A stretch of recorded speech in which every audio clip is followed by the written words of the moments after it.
Welcome to another deep dive. Today's topic is going to be tough, but it's an important one. We're going to be looking at the death of a 16-year-old girl named Nora Ayala in Palma de Mallorca and the subsequent investigation known as Operation Nancy. You know what's interesting about this one is that it's not like your typical crime story. Yeah.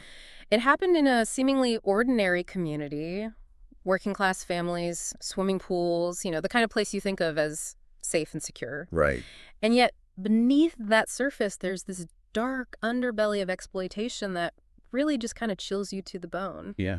I mean, it really highlights how this kind of thing can happen anywhere Exactly. to anyone. Yeah. So let's talk about the people involved. We have Nora, a teenager who really, by all accounts, seemed pretty typical. Maybe not a perfect student. She had to repeat a grade, even got caught forging her grades once. That's so interesting to me because, adolescence Yeah. is such a time of change and vulnerability. Right. They're trying to figure out who they are, where they fit in, acceptance, belonging, pushing boundaries, and predators, like the people in this case, they know this. They understand those vulnerabilities and they exploit them. And then you have this older woman, Eva, who befriends Nora and her group of friends at a seemingly harmless place. Right? A park Yeah, it's called the Park of Ota, and it's located beneath an apartment building. with a locutorio, Right. which, for anyone who doesn't know, is essentially a phone calling center. And they were often used by vagrants to call home, but they also became these social hubs where people from different backgrounds would gather. Oh, wow. So it's this very kind of ordinary setting. Very ordinary setting, but this becomes the backdrop for Eva's, for her manipulations. So how does Eva gain the trust of these young girls? She kind of uses these classic grooming tactics. She presents herself as this non-judgmental, cool adult figure, lets them smoke, lets them talk about whatever they want. And those are things that, teenagers are naturally drawn to. She creates this sense of trust and safety, a space where they feel accepted and understood. And this is how she lures them in. So it's not forcing them into anything at first. It's more like this subtle kind of gaining their confidence. Exactly. It's a gradual process, slowly kind of eroding boundaries, making them dependent on her. And then, as that trust grows, she introduces them to drugs, starting with marijuana, progressing to cocaine. And that's where the exploiter, the drug dealer known as Eric, whose real name is Edison, enters the picture. Right. He sees an opportunity to further exploit these vulnerable girls, particularly Nora, who's struggling with addiction. And he uses coercion, manipulation, even violence to control them. Preys on their need for acceptance, their fear of rejection. And you said violence as well. Yes. He created this really vicious cycle of dependence and abuse. It's just horrifying to think about. And what's even more disturbing is the range of clients involved in this exploitation ring. We're talking seemingly ordinary people. There's a 65-year-old retiree. There's even a man who employed Eva as a cleaner. It shatters any preconceived notions about who these predators might be. It's so true. And that's the chilling reality of exploitation. It hides in plain sight. It's perpetrated by individuals who just blend into everyday society. They don't always fit a specific profile. They could be anyone from any walk of life. And sadly, Nora wasn't the only victim. Yeah. There was another young woman, Sarah, who also had a mental disability, who was targeted by the same network. And, in this case, it was Sarah's case that kind of brought the police closer to uncovering what was happening with Nora. Her mother had noticed strange phone calls, messages, that kind of thing, became suspicious. And when she confronted Sarah's supposed boyfriend, he actually jumped out a window to escape. Wow. It was really dramatic, Yeah. and that finally alerted her to how serious the situation was. It's just heartbreaking. Yeah. You know that it took another girl's exploitation for the authorities to finally connect the dots. It's a reminder that we need to be more attuned to the signs, even the subtle signs of exploitation. Sometimes it's a gut feeling, a sense that something's not right. And we need to trust those instincts. And I remember reading that Nora's parents had actually gone to the police earlier. They'd expressed concerns about her strange behavior, her phone activity. Yeah, and tragically, they were dismissed. The police told them not to make something out of nothing, which reflects this common problem where families trying to report exploitation are often met with disbelief and inaction from the very people who should be protecting them. Yeah. So it's like they tried. Right. They tried to get help. They tried. But then, in a really strange twist, while investigating Sarah's case, the police remembered that earlier report from Nora's parents. And this time, armed with evidence from Sarah's situation, they took a closer look at Nora's phone and computer. And that's when the full extent of the exploitation network was revealed, leading to Operation Nancy, this major police operation that resulted in the arrest of 8 individuals, including Eva, Edison, and several clients. So what kinds of charges were these individuals facing? Was it just about drugs, or was the exploitation aspect also recognized legally?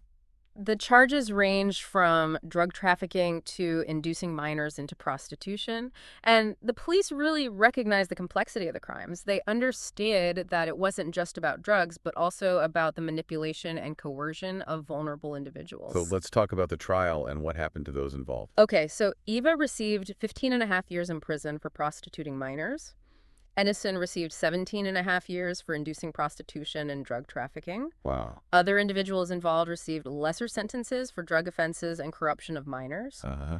However, and this is a crucial point, there was no homicide charge related to Nora's death. Wow, that's a huge omission. Didn't her parents believe that the high doses of drugs she was given were intentional? Yes, they believe she was essentially killed off to cover up the exploitation.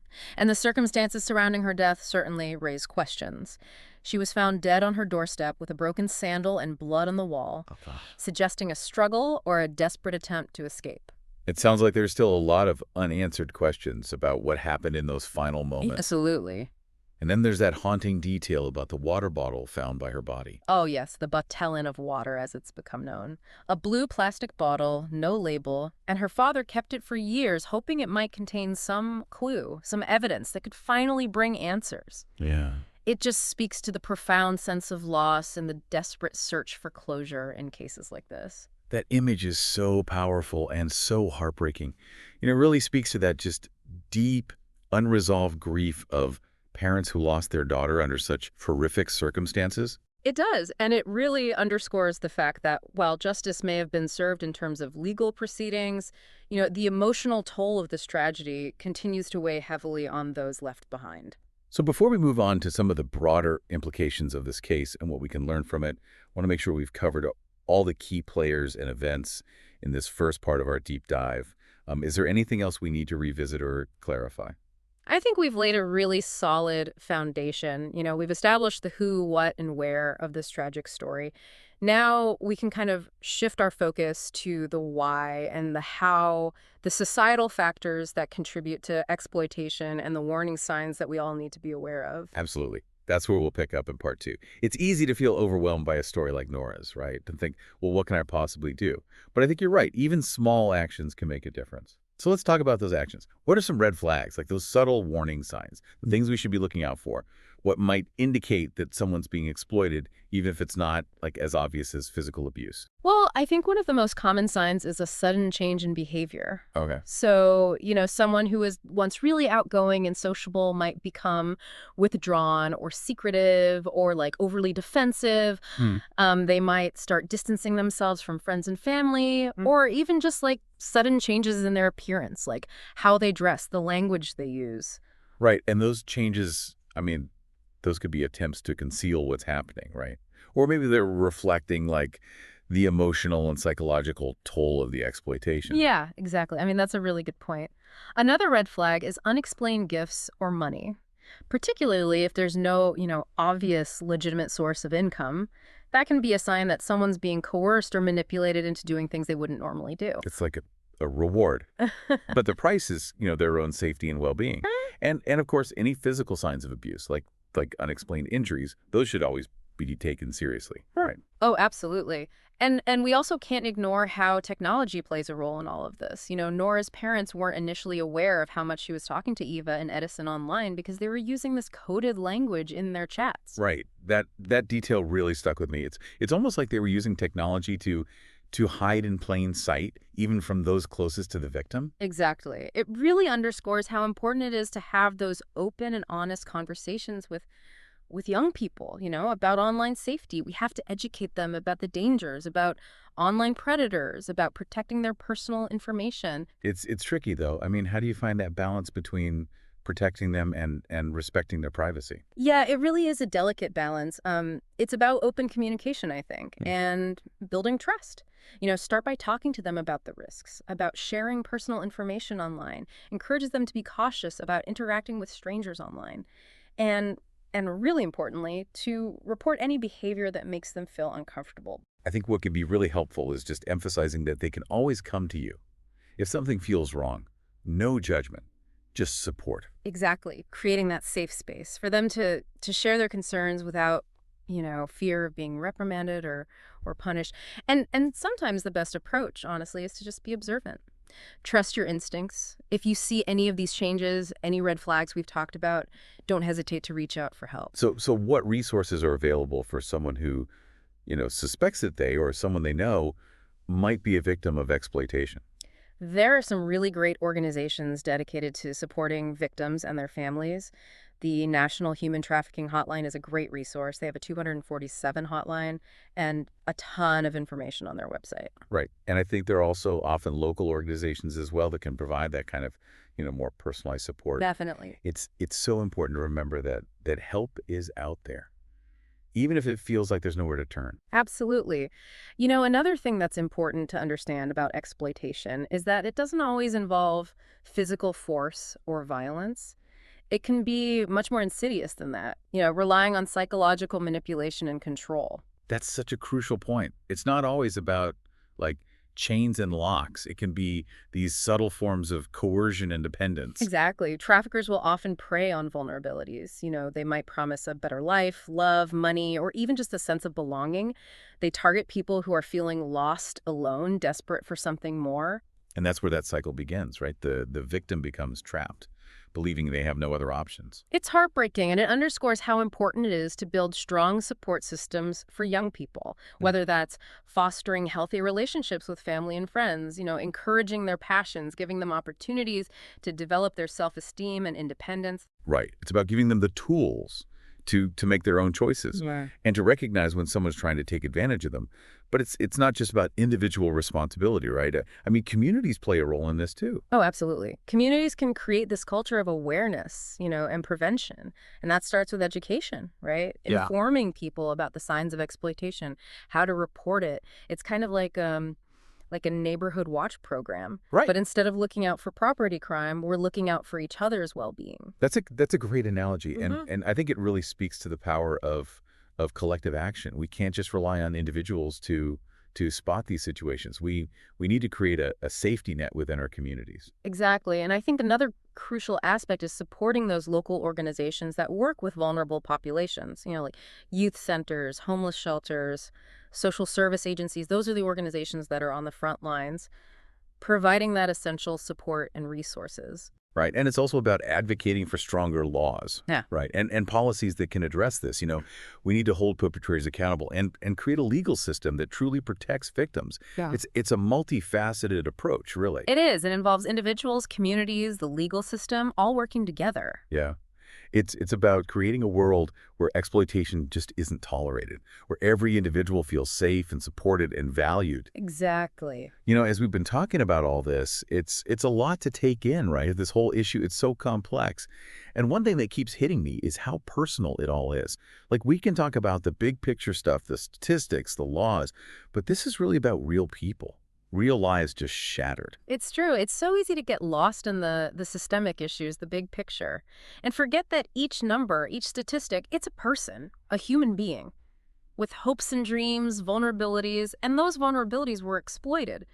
Nora's story and the stories of so many others, it's a stark reminder of the human cost. Yeah. I was reading about how Nora's death impacted her community. Just this sense of shock and disbelief. Yeah. That something so horrific had happened in a place that seemed so ordinary, so safe. Right. And the impact, the ripple effect, it goes way beyond just the immediate victims and their families. It shakes the whole community, makes people question everything they thought they knew about safety and trust. Yeah. It forces them to confront this really uncomfortable truth, that this can happen anywhere, even in their own backyard. Exactly. And that can be so painful. So paralyzing. It's almost easier to just turn away, right? Pretend it's not happening. Yeah. Than to actually face it. Face this complex, messy reality. But we can't look away. Yeah. That's what we have to resist. Yeah. That urge to disengage. Because it's in those moments of discomfort, right? That's where we can actually grow and change. Like acknowledging the problem. That's the first step toward finding solutions. Absolutely. We can't let the sheer scale of it all, The enormity of the issue just paralyze us, keep us from doing anything. We need that balance, the urgency and the hope. We need the urgency to act, to speak up, to challenge the systems that allow this to happen, to thrive. Right. And the hope. The hope that things can get better, that change is possible, that we can actually make a difference. Yeah. And that hope, it's not naive. It's fueled by the people out there doing the work, the organizations fighting this fight, supporting survivors, raising awareness. Exactly. The people on the front lines, working directly with victims, providing counseling, safe housing, resources to help them rebuild their lives. And then there are the advocates, pushing for legal reform, stricter penalties, stronger protections for the vulnerable, and the educators working in communities, empowering people to recognize the signs, to intervene. It's a huge effort, and it takes all of us. Right. It starts with awareness, educating ourselves, understanding the tactics predators use, recognizing the bigger picture, the systemic factors that contribute to this. And vigilance, not just in our own lives, but in our communities. Being willing to speak up when we see something that just doesn't seem right, even if it's uncomfortable, even if we're not totally sure, trusting our gut, knowing that even a small thing, a question, a phone call can make a difference. And sometimes people hesitate Right. because they're afraid of overreacting or making a mistake. I hear that. But honestly, it's better to be safe than sorry. If you have that feeling, that gut feeling, reach out. Use the resources we've talked about, the hotline, local organizations, law enforcement. We need to make it okay to speak up, to prioritize the well-being of people who might be vulnerable. And it's not just about reacting when we see it happening. It's about creating environments where it's less likely to happen in the first place. Addressing the root causes: poverty, inequality, lack of opportunity. Giving young people those strong support systems, healthy relationships, a sense of belonging, so they're not as easy to manipulate. And challenging those societal norms and attitudes that perpetuate this, the objectification of women, the glamorization of violence, the tolerance of harmful power dynamics. Creating a culture of respect, empathy, accountability, where everyone is valued and protected. That's the kind of world I want to live in, and I think it's possible if we work together. I agree. It's not going to be easy. There will be setbacks. But there is a powerful force for good at work here. The determination of individuals, organizations, communities to create a world free from exploitation. And that's where I find hope, in that shared commitment to a brighter future. Nora's story, as tragic as it is, it can be a catalyst. It can remind us that we can't be complacent. Silence is not an option. We have to speak up, act, work to make sure that stories like hers become echoes of a past we've chosen to leave behind. Beautifully put. If you're listening to this and you're feeling moved by Nora's story, don't let that feeling fade. Do something. Educate yourself. Support organizations doing the work. Speak up. Remember those resources, the National Human Trafficking Hotline, local organizations. Even a small action can be powerful. This has been a tough conversation, but it's an important one. We've looked into some dark places, but we've also found hope and ways to move forward, ways to make a difference.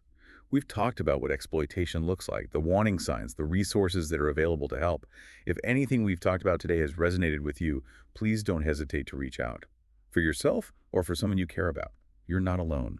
Remember, it's not about headlines. It's about human beings. Let's all do our part to create a world where stories like Nora's are much less common. A world where everyone has the chance to live a life free from exploitation, full of hope.